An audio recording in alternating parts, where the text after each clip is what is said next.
Good day, everyone, and welcome to this Apple Incorporated second quarter fiscal year 2017 earnings release conference call. Today's call is being recorded. At this time, for opening remarks and introductions, I would like to turn the call over to Nancy Paxton, Senior Director of Investor Relations. Please go ahead, ma'am. Thank you. Good afternoon, and thanks to everyone for joining us. Speaking first today is Apple CEO Tim Cook.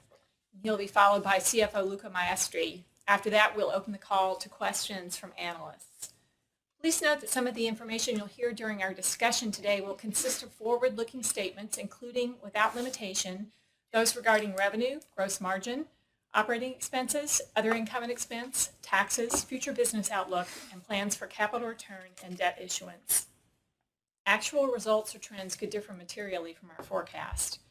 For more information, please refer to the risk factors discussed in Apple's Form 10-K for 2016, the Form 10-Q for the first quarter of fiscal 2017, and the Form 8-K filed with the SEC today, along with the associated press release. Apple assumes no obligation to update any forward-looking statements or information which speak as of their respective dates.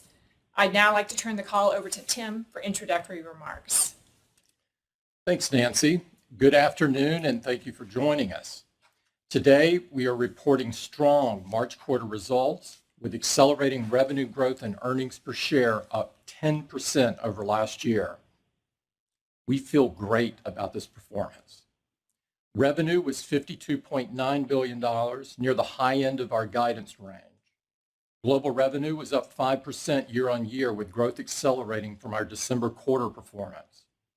That's despite a $1 billion year-over-year revenue headwind from foreign exchange in the March quarter and a larger iPhone channel inventory reduction this year versus last year. iPhone sales were in line with our expectations, and we're thrilled to see the continued strong demand for iPhone 7 Plus with its beautiful large display and dual camera system. Our active install base of iPhones grew by double digits year over year, and based on the latest data from IDC, we gained market share in nearly every country we track. Late in the quarter, we released the stunning Product Red special edition versions of iPhone 7 and 7 Plus in recognition of 10 years of our partnership with Red. This relationship has given our customers an unprecedented way to contribute to the Global Fund and bring the world a step closer to an AIDS-free generation. We've seen wonderful customer response to these eye-popping new iPhones. For the second quarter in a row, our services revenue topped $7 billion, and it's well on the way to being the size of a Fortune 100 company.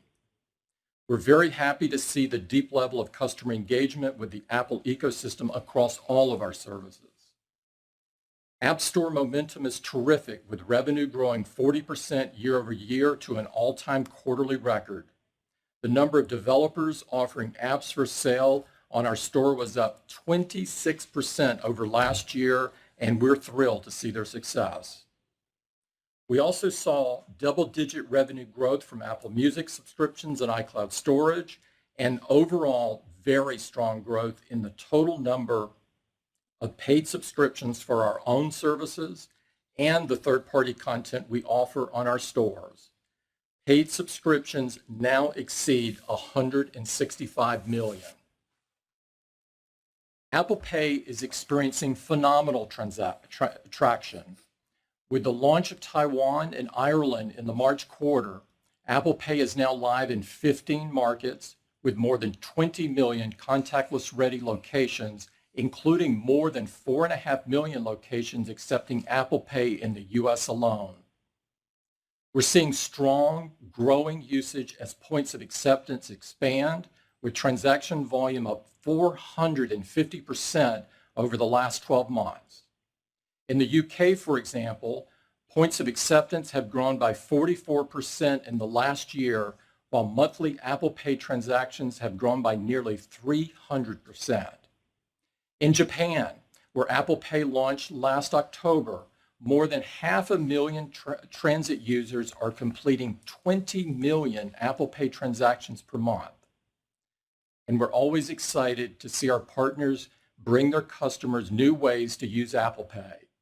You can now even send a Starbucks gift card via iMessage with just a touch. We're seeing great momentum from our powerful advances in messages. In fact, at one point during the Super Bowl in February, customers were sending 380,000 messages per second, more than double the previous year. A few weeks ago, we introduced Clips, a new app that's another great example of how we're continually making our products even more engaging, and it's off to a great start. With Clips, it's fun and easy to combine video, photos, and music on an iPhone or an iPad into great-looking, expressive videos with great visual effects and titles just using your voice. Then share your clips with friends through the Messages app or on social media. We had great Mac results during the quarter. Revenue grew 14% to a new March quarter record and gained market share thanks to strong demand for our new MacBook Pros. Our Mac business has generated over $25 billion in revenue over the past 4 quarters. We're investing aggressively in its future, and we are very excited about the innovation we can bring to the platform. We also updated our most popular sized iPad with a brighter Retina display and best-in-class performance at its most affordable price ever, and customer response to date has been very strong. iPad results were ahead of our expectations, and we believe we gained share during the March quarter in a number of major markets, including the US, Japan, and Australia. iPad remains the world's most popular tablet, and it's the primary computing device for millions of customers across the globe. Building on the momentum from the holiday quarter, Apple Watch sales nearly doubled year over year. Apple Watch is the best-selling and most loved smartwatch in the world, and we hear wonderful stories from our customers about its impact on their fitness and health. We're also seeing great response to AirPods, with a 98% customer satisfaction rating based on a recent Creative Strategy survey. Demand for AirPods significantly exceeds supply, and growth in Beats products has also been very strong. In fact, when we combined Apple Watch, AirPods, and Beats headphones, our revenue from wearable products in the last 4 quarters was the size of a Fortune 500 company. In Greater China, we were very pleased to see strong double-digit revenue growth from both Mac and services during the March quarter. We also had great results from our retail stores in mainland China, with total store revenue up 27% over last year and comp store revenue up 7%. These results contributed to our improving performance in Greater China. Through the first 2 quarters of fiscal 2017, our year-over-year comparisons improved significantly over the last 2 quarters of fiscal 2016. First half revenue was down 13% year over year, about a third of which was attributable to FX. That's in contrast to a 32% revenue decline in the second half of last year. Our March quarter results were in line with our expectations and similar to the year-over-year performance we experienced in the December quarter. We continue to be very enthusiastic about our opportunity in China. We set a new March quarter record for India, where revenue grew by strong double digits. We continue to strengthen our local presence across the entire ecosystem, and we're very optimistic about our future in this remarkable country with its very large, young, and tech-savvy population, fast-growing economy, and improving 4G network infrastructure. Apple Retail is entering an exciting chapter with new experiences for customers and breathtaking new store designs. With the opening of our newest store in Dubai this past weekend, we now have 495 retail locations worldwide.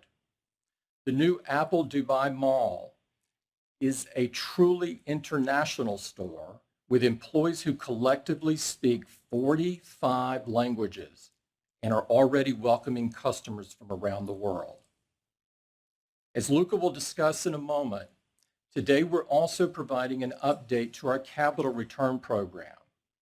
Given our strong confidence in our future, we're increasing the program size by $50 billion, bringing the total to $300 billion, and we're extending the time frame through March of 2019. We're adding to our share repurchase authorization and increasing our dividend for the 5th time in less than 5 years. We're very excited about our upcoming Worldwide Developers Conference taking place in San Jose next month. The conference is significantly oversubscribed and will be welcoming thousands of attendees. We look forward to helping them learn about breakthrough technologies across all 4 of our software platforms, iOS, macOS, watchOS, and tvOS, that enable developers to create incredible experiences for every aspect of customers' lives and improve the way they manage their homes, cars, health, and more. I'm very proud to mention that we recently released our 10th annual Environmental Responsibility Report reflecting our amazing progress. In 2016, 96% of the electricity used at Apple's global facilities came from renewable sources of energy, reducing our carbon emissions by nearly 585,000 metric tons. We're now 100% renewable in 24 countries, including all of Apple's data centers. There's much more work to be done, but we're committed to leaving the world better than we found it. Closer to home, we're excited about moving into our new corporate headquarters, Apple Park, our new center for innovation. The main building on Apple Park is designed to house 13,000 employees under one roof in an environment that fosters even greater collaboration among our incredibly talented teams. We have many more ongoing investments in the United States economy, since Apple is a company that could only have been created in America.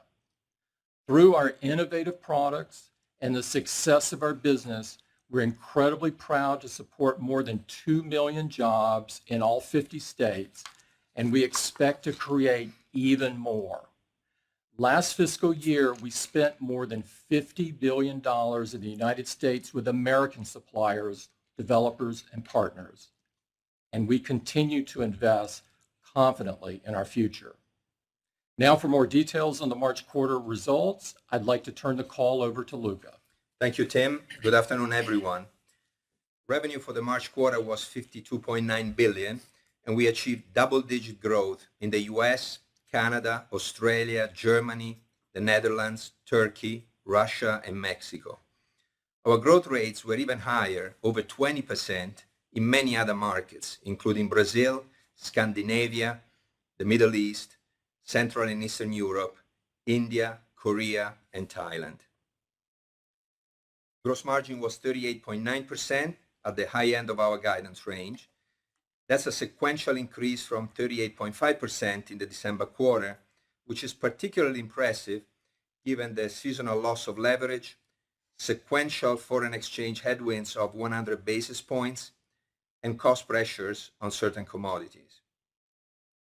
Operating margin was 26.7% of revenue, and net income was $11 billion.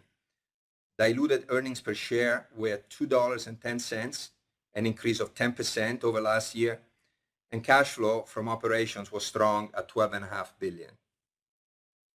For details by product, I'll start with iPhone. We sold 50.8 million iPhones, and we reduced iPhone channel inventory by 1.2 million units in the quarter, compared to a reduction of about 450,000 a year ago. So our iPhone performance was slightly better than last year on a sell-through basis. We had very solid iPhone growth in 4 of our 5 operating segments and experienced especially strong results in Western Europe, the Middle East, and our rest of Asia Pacific segment, all areas of the world where iPhone sales were up double digits. iPhone ASP was $655, up from $642 a year ago, thanks to a strong mix of iPhone 7 Plus, and in spite of unfavorable foreign exchange rates. We exited the March quarter within our 5 to 7 week target channel inventory range. Customer interest and satisfaction with iPhone are very strong, not only with consumers, but also with business users. In the US, the latest data from 451 Research on consumers indicates a 96% customer satisfaction rating among iPhone 7 owners and 98% for iPhone 7 Plus. Among corporate smartphone buyers, iPhone customer satisfaction was 95%, and of those planning to purchase smartphones in the June quarter, 79% plan to purchase iPhone. Turning to services, we generated $7 billion in revenue, an increase of 18% year over year, and our best results ever for a 13-week quarter. We're very happy with the strong level of growth, especially given the tough compare to last year, as the busy week between Christmas and New Year's fell within the March fiscal quarter a year ago, but was included in the December fiscal quarter this year. As we said last quarter, our goal is to double the size of our services business by 2020. The App Store established a new all-time revenue record and grew 40% year over year. We continue to see growth in average revenue per paying account, as well as the number of paying accounts across our content stores during the quarter. In fact, the quarterly increase in the number of paying accounts was the largest that we've ever experienced. And according to App Annie's latest report, the App Store continues to be the preferred destination for customer purchases, generating twice the revenue of Google Play during the March quarter. Next, I'd like to talk about the Mac. Revenue was up 14% year over year and set a new March quarter record. We sold 4.2 million Macs, up 4% over last year, compared to zero growth in the PC market, according to IDC's latest forecast. Demand for MacBook Pro was very strong, helping to drive overall portables growth of 10%, twice the growth of the portables market. We ended the quarter at the low end of our 4 to 5 week target range for Mac channel inventory. Turning to iPad, we sold 8.9 million units, which was ahead of our expectations despite supply constraints throughout the quarter. We are very pleased to see iPad growth in the US during the March quarter and revenue growth worldwide for our 9.7-inch and larger iPads over the last 4 quarters. iPad channel inventory was essentially flat from the beginning to the end of the quarter, and we exited just below our 5 to 7 week target range. iPad remains very successful in the segment of the tablet market where we compete. Recent data from NPD indicates that iPad had 81% share of the US market for tablets priced above $200. And in February, 451 Research measured consumer satisfaction rates for iPad that range from 95% for the 9.7-inch iPad Pro to 100% for the 12.9-inch version. Among US consumers planning to purchase a tablet within the next 6 months, purchase intention for iPad was 69%. Corporate buyers reported a 96% satisfaction rate and a purchase intent of 68% for the June quarter. All our products continue to be extremely popular and drive mobile transformation in the enterprise market. We set a new enterprise revenue record for the March quarter, and we expect this momentum to continue for the remainder of the year. Recently, Volkswagen selected iPhone as their corporate standard smartphone, so 620,000 employees around the world have the opportunity to enjoy the best-in-class mobile experience that iPhone offers. And Capital One has reimagined the customer banking experience by empowering their associates with Mac and Apple Watch and over 40 native iOS applications now running on nearly 30,000 iPhones and iPads. We're also seeing strong momentum with our enterprise partners who are helping us deliver long-lasting innovation and differentiation for iOS versus competing platforms. The Deloitte partnership is off to a great start with more than 115 customer opportunities in the pipeline across 15 different industries. SAP released the SAP Cloud Platform SDK for iOS at the end of March, and over 3 million SAP developers now have an even better means to develop powerful iOS native apps for the enterprise. The partnership with Cisco enables optimized performance of iOS devices over their networks and is generating a large and growing pipeline of sales opportunities across multiple verticals, including healthcare and financial services. And our partnership with IBM continues to drive greater productivity and innovation, with IBM Mobile First for iOS apps now in more than 3,300 client engagements. And with its mobile at scale offering, IBM recently closed an agreement to deploy 11,000 iOS devices at Santander Bank to drive digital transformation.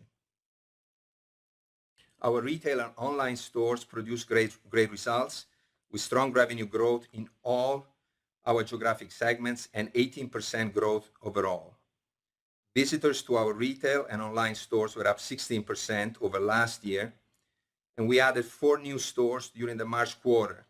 And with the opening of our store in Dubai last week, we're now at 495 stores in 18 countries. Let me now turn to our cash position. We ended the quarter with $256.8 billion in cash plus marketable securities, a sequential increase of $10.8 billion. $239.6 billion of this cash, or 93% of the total, was outside the United States. We issued $11 billion in debt during the quarter, bringing us to $88.5 billion in term debt and $10 billion in commercial paper outstanding. We returned over $10 billion to investors during the quarter. We paid $3 billion in dividends and equivalents, and we spent $4 billion on repurchases of 31.1 million Apple shares through open market transactions. We also launched a new $3 billion ASR, resulting in initial delivery and retirement of 17.5 million shares, and we retired 6.3 million shares upon the completion of our 9th accelerated share repurchase program in February. All these activities contributed to a net diluted share count reduction of 66.3 million shares in the quarter. We have now completed $211.2 billion of our $250 billion capital return program, including $151 billion in share repurchases. As Tim mentioned, today we're announcing an update to our program, which we're extending by 4 quarters through March of 2019 and increasing in size to a total of $300 billion. Once again, given our strong confidence in Apple's future and the value we see in our stock, we're allocating the majority of the program expansion to share repurchases. Our board has increased the share repurchase authorization by $35 billion, raising it from the current $175 billion level to $210 billion. We will also continue to net share settle vesting employees restricted stock units. In addition, we're raising our dividend for the 5th time in less than 5 years. As we know, this is very important to many of our investors who value income. The quarterly dividend will grow from 57 cents to 63 cents per share, an increase of 10.5%. This is effective with our next dividend, which the board has declared today, payable on May 18, 2017, to shareholders of record as of May 15, 2017. With over $12 billion in annual dividend payments, we're proud to be one of the largest dividend payers in the world, and we continue to plan for annual dividend increases going forward. In total, with this updated program, during the next 8 quarters, we expect to return $89 billion to our investors, which represents about 12% of our market cap at the current stock price. We expect to continue to fund our capital return program with current U.S. cash, future U.S. cash generation, and borrowing from both domestic and international debt markets. We will continue to review capital allocation regularly, taking into account the needs of our business, investment opportunities, and our financial outlook. We will also continue to solicit input on our program from a broad base of shareholders. This approach will allow us to be flexible and thoughtful about the size, the mix, and the pace of our program. As we move ahead into the June quarter, I'd like to review our outlook which includes the types of forward-looking information that Nancy referred to at the beginning of the call. We expect revenue to be between $43.5 and $45.5 billion. We expect gross margin to be between 37.5% and 38.5%. We expect OPEX to be between $6.6 and $6.7 billion. We expect OI&E to be about $450 million, and we expect the tax rate to be about 25.5%. With that, I'd like to open the call to questions. Thank you, Luca. And we ask that you limit yourself to one part question and one follow-up. Rebecca, may we have the first question, please? Ladies and gentlemen, to ask a question, please press star one. First, we'll hear from Katy Huberty with Morgan Stanley. Yes, thanks. My first question is for Luca around gross margins. How were you able to expand gross margins sequentially and guide rather seasonally for the June quarter in light of what's going on in the memory market? And maybe if you can comment in particular whether the holdback of payments to Qualcomm is benefiting you at all on gross margins year on year, and also whether your contracts around commodity prices is likely to hit gross margins by more in the back half of this calendar year. Thank you, Katie. A lot of questions. Let me take one by one. Let me start with our performance for the March quarter, which we were very happy with. As you said, we were up 40 basis points sequentially, and this is in spite of the fact, as you know, that we lose leverage as we go from the December quarter to the March quarter. The foreign exchange headwind on a sequential basis was 100 basis points, so obviously that was also a negative. And as you said, we started to experience some level of cost pressure on the memory side, particularly on NAND and DRAM. To offset that and actually do better than that, we had very good cost performance on other commodities, and the fact that our services mix increases as we go through the year, that is of course also helping given the profile of our gross margin for services. So that answers the question around Q2. As we move into the June quarter, as you know, we tend to have some level of gross margin compression as we go from the March quarter to the June quarter. Again, the majority of that comes from the sequential loss of leverage. We also have a different mix of products as we move into the June quarter, and the cost pressures on memory will remain.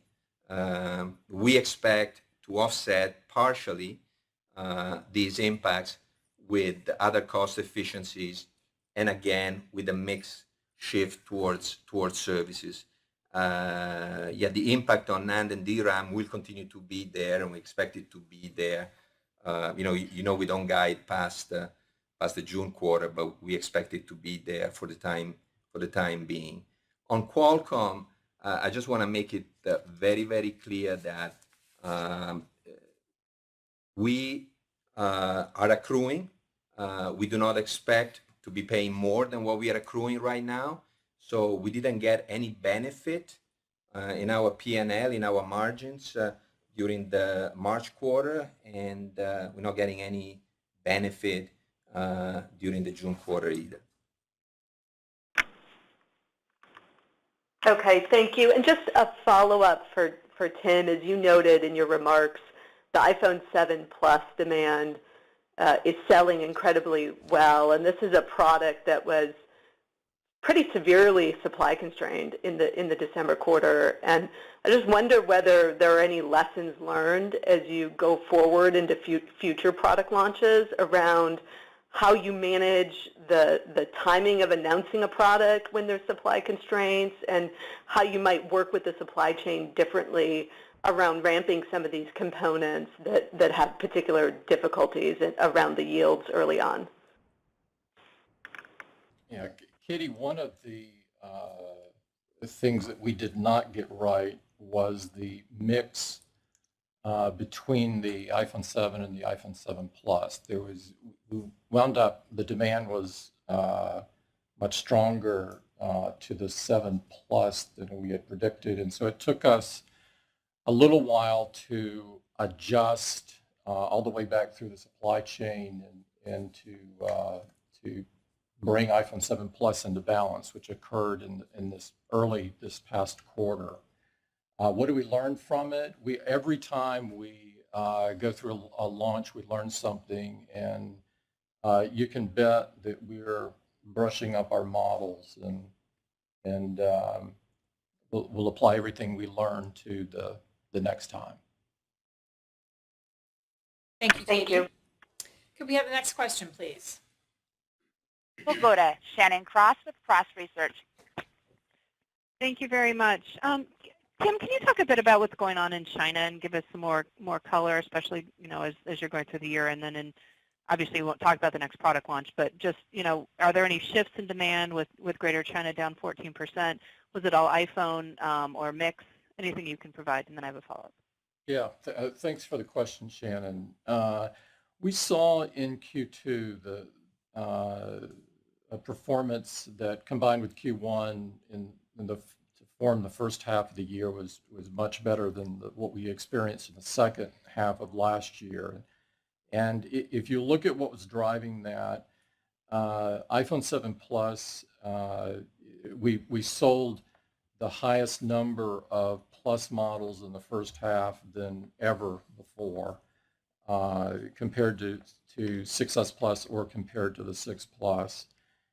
The Mac business did extremely well. The Mac revenue growth was up 20% in China, and we had extremely strong services growth during the quarter in China.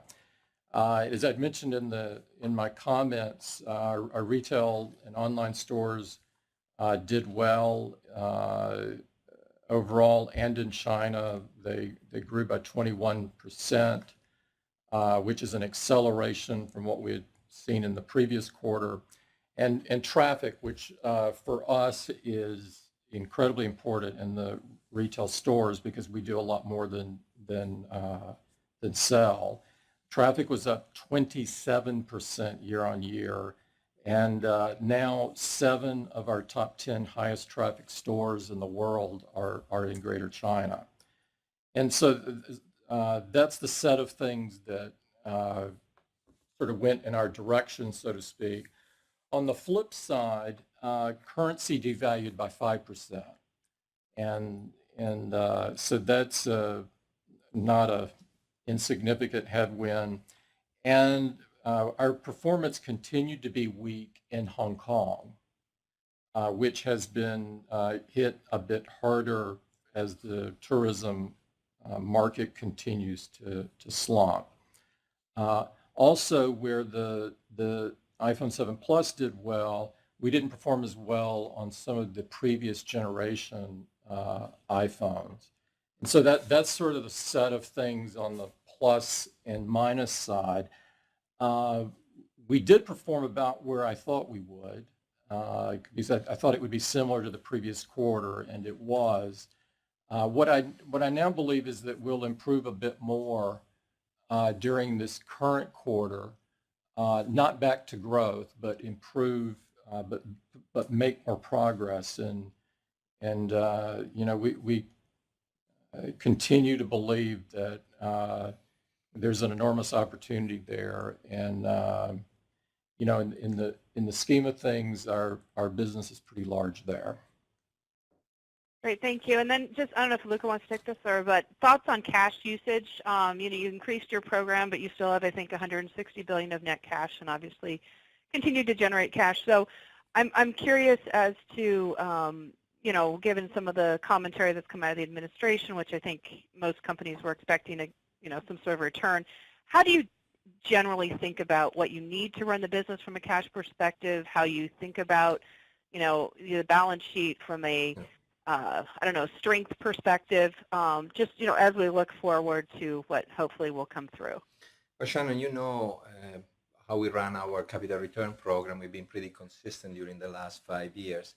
Essentially, for the last 5 years, the way we've run the company is essentially to return our free cash flow to our investors. That's what we've done with the program until now, and the expansion of the program that we've announced today goes in the same direction, right? We know how much we need to invest in the business. We will never underinvest in the business. We're in a very fortunate position that we generate cash beyond the needs that we have, and given the current capital structure that we have, we decided that until now we return about 100% of the free cash flow to investors. It's difficult for us to speculate about what might or might not happen. The program that we're announcing today reflects the current tax legislation in this country, and there's a lot that still needs to happen there, and we'll see. Obviously, we will reassess our situation if things change. Thank you, Shannon. Could we have the next question, please? From J.P. Morgan, Rod Hall. Yeah, hi guys. Thanks for taking my questions. I wanted to start off just going back to the 165 million subscriptions and ask Tim or Luca if you could comment on the unique number of users there. And I think you had made a comment, Tim, in your prepared remarks that the average revenue per user is up, or maybe that was you, Luca. But if you guys could just talk about any more color around that average revenue per user, that would be interesting to us. And then I have one follow-up to that. Thanks. Yeah, I'll take it, Rod. We don't disclose into this, number of subscriptions. Of course, we just give you the total count of subscriptions that are out there. Of course, there are several customers that subscribe to more than one of our services. There is some level of overlap, but the total number of subscribers is very, very large, obviously less than 165 million. But it's very good for us to see the breadth of subscriptions that we offer and that customers are interested in. It's a large number. And if you remember, we quoted the same number a quarter ago, and we talked about 150 million. So when you think about a sequential increase of 15 million subscriptions from the December quarter to the March quarter, it really gives you a sense for the momentum that we have on our content stores, right? It's quite impressive to have 15 million subscriptions in 90 days. As we look at the dynamics that are happening on our content stores, and particularly on the App Store, which is the largest, we see fairly consistently two things. We see that the number of paying accounts is growing a lot, and I mentioned the increase in number of paying accounts that we've had during these last 90 days is the largest that we've ever had. So there's a very large number of people coming into the ecosystem, experiencing the ecosystem, which is obviously improving all the time in quality and quantity, and then start paying and transacting on our stores. And that number is growing very, very strongly, strong double digits. What we're also seeing as we look at the people that start paying on our stores, we see a pretty common trend over time, and we keep track of that across cohorts of customers, that as people come into the ecosystem and start paying on the ecosystem, we see a spending profile that is very similar around the world. People start at a certain level, and then they tend to spend more over time. And so obviously the combination of people spending more over time and having more people that are now actually spending on the stores contributes to this 40% growth that Tim mentioned for the App Store on a year-over-year basis. Okay, thanks, Luca. And then I had a follow-up for Tim. Tim, I wanted to just ask, the services revenue keeps growing, and of course the profit contribution from that is growing. And we've also at the same time, I think, seen you maybe a little more aggressive than Apple has been historically in pricing certain key technologies, let's call them, that maybe you want to penetrate the market with. And I just wonder if you could just comment a little bit on your strategy there in terms of the usage of that extra profit contribution from that services business, how you intend to apply it to the rest of the business. Thank you. Rod, the way that we think about pricing is we come up with a price that we think is a good value for the product that we're delivering, and we do that on the hardware side as well as on the services side. And so that's how we think about it. We're really not thinking about taking profits from one to subsidize the other or vice versa. Great. Thank you very much. Yeah. Thanks, Rod. Could we have the next question, please? From UBS, Steve Milanovich. Thank you. Tim, could you comment on the opportunity in wearables? The watch, some people consider disappointing, had what seems to be a very good quarter, and ironically, the competition almost seems to be fading in that part of the market right now. The AirPods, of course, are doing well. Do you see wearables, A, expanding over time into a broader product line, and B, increasingly being independent of the iPhone longer term? Thanks for the question. We have seen the watch as a really key product category for us since before we launched it, and we took our time to get it right, and we've made it even better with the Series 2 offering. And we're really proud of the growth of the business. The watch units more than doubled in 6 of our top 10 markets, which is phenomenal growth, particularly in a non-holiday quarter. And so we couldn't be more satisfied with it. When, as some people are doing, when you begin to combine the watch revenues with the revenues for AirPods, and this was the first, as you know, this is the first full quarter of shipments for AirPod, but it's still very much in the ramping mode, and we're not coming close to satisfying the demand. And then add the Beats products that a group of our customers really enjoy as well, and look on the trailing 12 months. So this is not a forecast. That business was well into the Fortune 500, and so as I look at that, that's pretty fast to come that far. The watch hasn't been out very long, and AirPods have been out there for 3-4 months. And so we feel really great about it. Where does it go? I wouldn't want to comment on that. But we do have a really great pipeline here. And I think in terms of competition falling out and so forth, the watch area is really hard.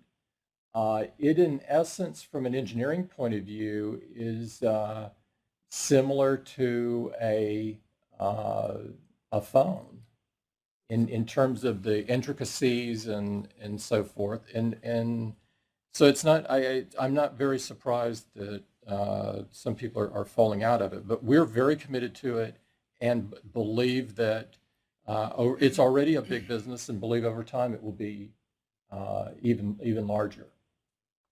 Thanks for the question. Thank you. And then there was you mentioned the 451 research survey. They did have a couple of findings that were kind of interesting. One is a 9-year low in iPhone purchase intent, and that might just be where you are in the cycle. And the other was a declining retention rate in the U.S. toward 80%. Any comment on either of those and whether you're concerned? I only glanced at it, and so I haven't had time to study it. But in general, what we are seeing, we're seeing what we believe to be a pause in purchases on iPhone, which we believe are due to the earlier and much more frequent reports about future iPhones. And so that part is clearly going on, and it could be what's behind the data. I don't know, but we are seeing that in full transparency. Thank you for the question. Thank you, Steve. We have the next question, please. From Bernstein, we'll go to Tony Sacconaghi. Yes, thank you. I have two as well. First, Tim, I'm wondering if you can comment on your recent decision and the rationale for withholding royalty payments to Qualcomm. And really specifically, I wonder what you believe is the risk that Qualcomm could have a detrimental response, such as withholding modem chip sales or potentially even getting an injunction on iPhones in select geographies around the world. And I'd like to understand your perspective on whether either of those are real risks to any degree, and why would Apple potentially take on those risks, just in advance of what will arguably be your most significant and largest product launch in history? Anyone that has a standards essential patent has a responsibility to offer it to everyone that would like it under what are called FRAND terms. FRAND stands for fair, reasonable, and non-discriminatory terms. That's both the price and the business terms. Qualcomm has not made such an offer to Apple. And so I don't believe that I don't believe anyone's going to decide to enjoin the iPhone based on that. I think that there's plenty of case law around that subject, but we shall see. In terms of why we're withholding royalties, you can't pay something when there's a dispute about the amount. You don't know how much to pay. And so, they think we owe some amount. We think we owe a different amount. And there hasn't been a meeting of the minds there. And so at this point, we need the courts to decide that unless we, are able to over time, settle between us on some amount. But right now, we're depending upon the courts to do that. And so that is the thinking. The reason that we're pursuing this is that Qualcomm's trying to charge Apple a percentage of the total iPhone value. And they do some really great work around standards essential patents, but it's one small part of what an iPhone is. It's not, it has nothing to do with the display or the Touch ID or a gazillion other innovations that Apple has done. And so we don't think that's right. And so we're taking a principled stand on it. And we strongly believe we're in the right. And I'm sure they believe that they are. And that's what courts are for. And so we'll let it go with that. Thank you. I was wondering if I could just follow up a little bit on iPhone demand. If I try and adjust for the drawdown in inventory and the extra week last quarter, I think sequentially iPhones declined about 27% if I make those adjustments. And that's actually quite a bit lower than the normal seasonality we would see from Q1 to Q2, which is typically closer to 20%. I understand your comments around China, but your comparison was 40 points easier this quarter relative to last quarter, and the growth rate improved only marginally, I think, when you adjust for the extra week. So, and then you made a final comment around, a pause on iPhones. So I'm wondering if you could maybe elaborate on, was the below sequential, at least by my calculation, growth rate in Q2 attributable to a pause? And can you characterize what you think upgrade rates are doing, perhaps broadly by geography, to help us better understand what might be happening, or whether there are competitive dynamics that also are at play here that, again, might be contributing to that pause and that sequential decline that I referenced. Thank you. A lot of questions there. Let me to give you some color as I see it.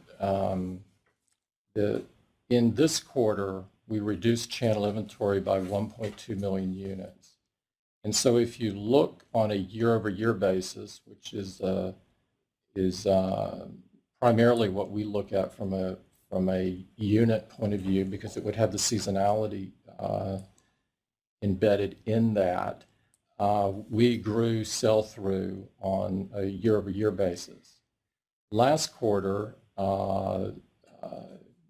sure other folks remember, was a 14-week quarter, and so you sort of have to adjust the rates last quarter to get at what the underlying sell-through growth was. And so I think that when you do that, you're going to find that actually the year-over-year performance is similar between the quarters. In terms of upgraders, we saw the largest absolute number of upgraders ever in any 6-month period in the first half of this year, first half of this fiscal year to be precise. And we saw the largest absolute number of switchers outside of Greater China in the same period that we've ever seen. And so in 4 of the 5 operating segments, as I think Luca mentioned in his comments, we had very good growth, and it was really propelled by the demand for iPhone 7 Plus, which is growing incredibly fast around the world. And so that's kind of the color I would add there, and hopefully some of that is useful for you. Thank you, Tony. Could we have the next question, please? We'll go to Simona Jankowski with Goldman Sachs. Hi, thank you. I had a question for Luca first. Last year, you had a 4 million unit channel inventory reduction for the iPhone in the June quarter. So just curious what you're expecting for this year, just so we have an apple-to-apple comparison as we think about your guidance. As you know, Simona, we do not provide guidance around units and around channel inventory reduction, but our goal is always to have the right amount of weeks of inventory in the channel.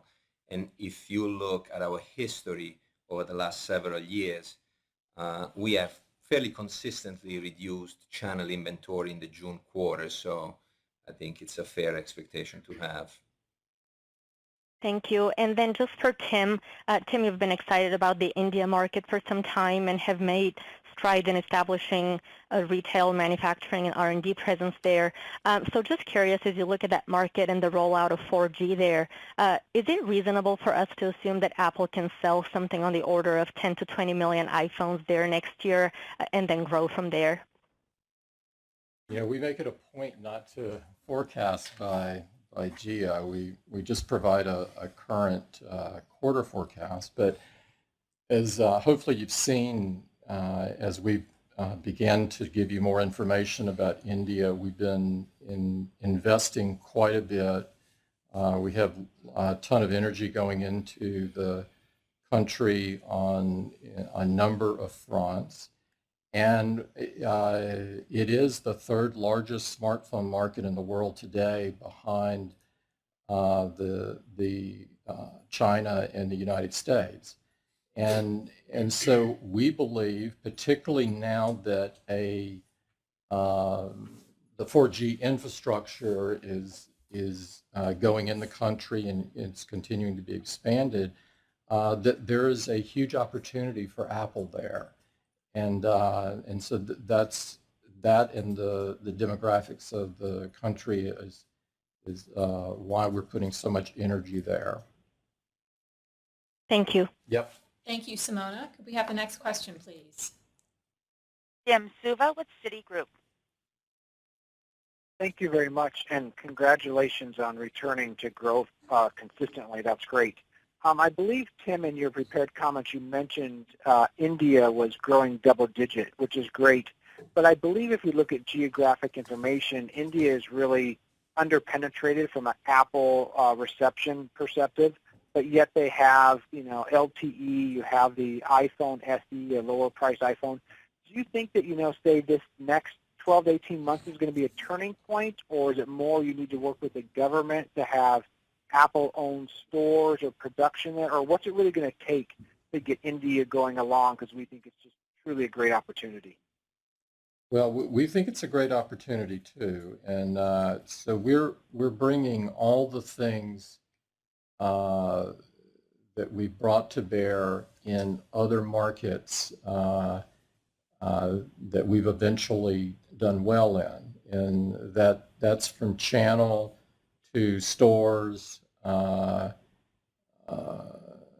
to our ecosystem and so forth. Phil was just over there opening a developer center last quarter, and so there are a ton of things going on there, and we agree that we are underpenetrated there.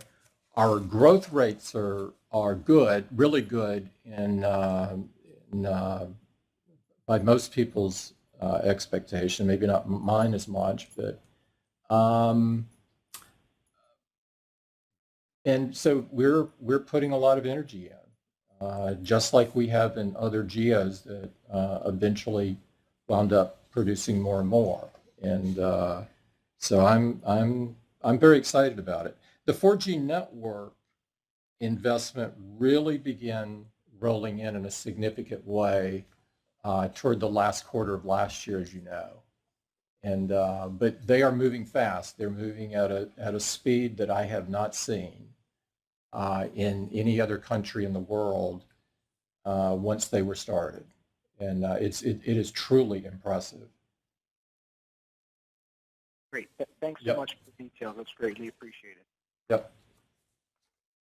Thank you, Jim. A replay of today's call will be available for 2 weeks as a podcast on the iTunes Store, as a webcast on apple.com/investor, and via telephone. And the numbers for the telephone replay are 888-203-1112 or 719-457-0820. Please enter confirmation code 3540172. And these replays will be available by approximately 5 p.m. Pacific time today. Members of the press with additional questions can contact Kristen Huguet at 408-974-2414, and financial analysts can contact Joan Hoover or me with additional questions. Joan is at 408-974-4570, and I'm at 408-974-5420. Thank you again for